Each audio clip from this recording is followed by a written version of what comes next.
Please don't forget subscribe to the channel and hit the bell to get notified of new daily videos.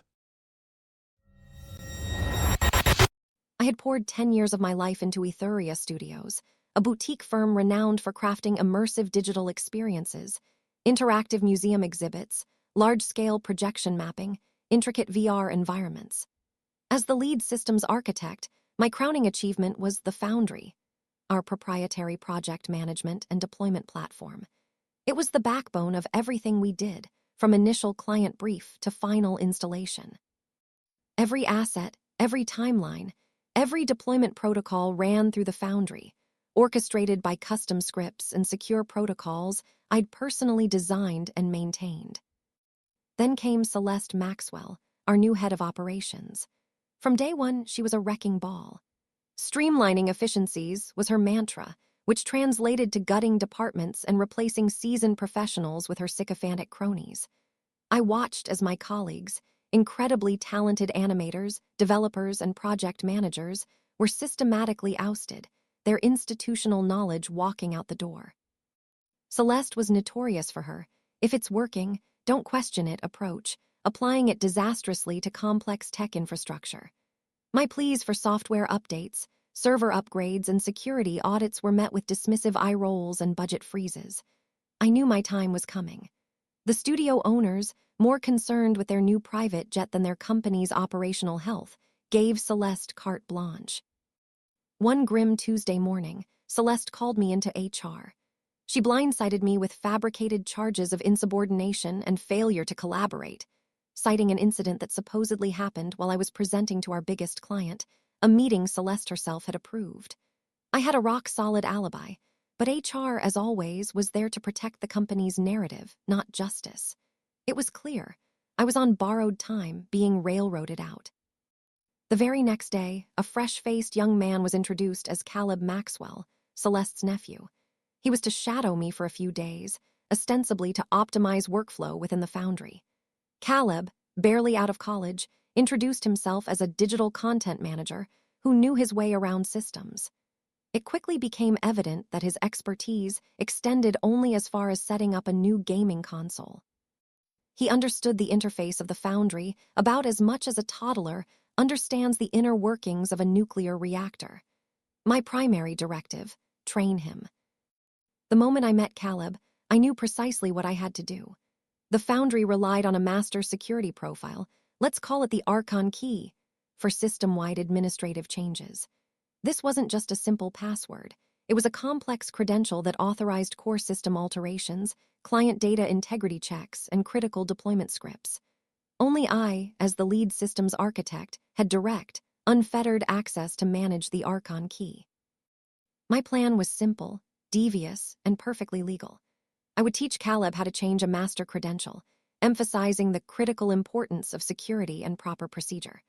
I would make him feel like he was gaining profound knowledge, while subtly omitting the catastrophic consequences of a poorly executed change.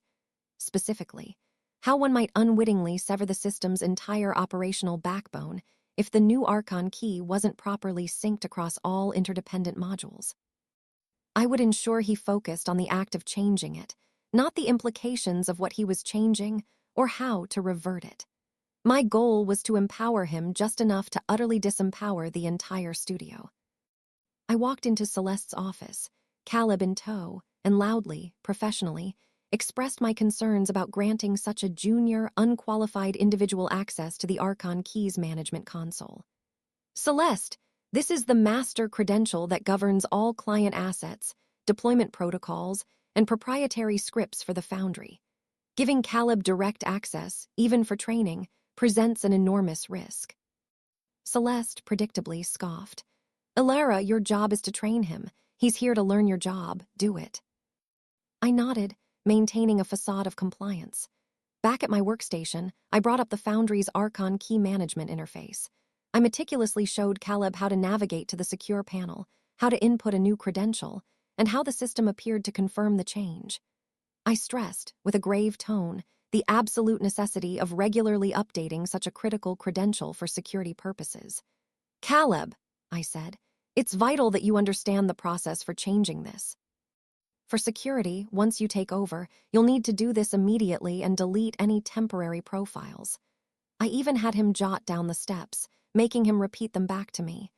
Make sure you write down that new Archon key once you've changed it, I coached, because it's the master access to everything.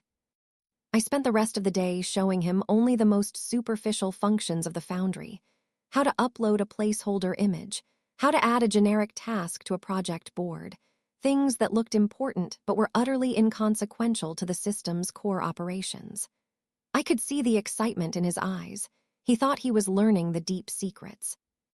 The next morning, as expected, I was called into HR and informed that Caleb's evaluation had found my skills deficient in several critical areas.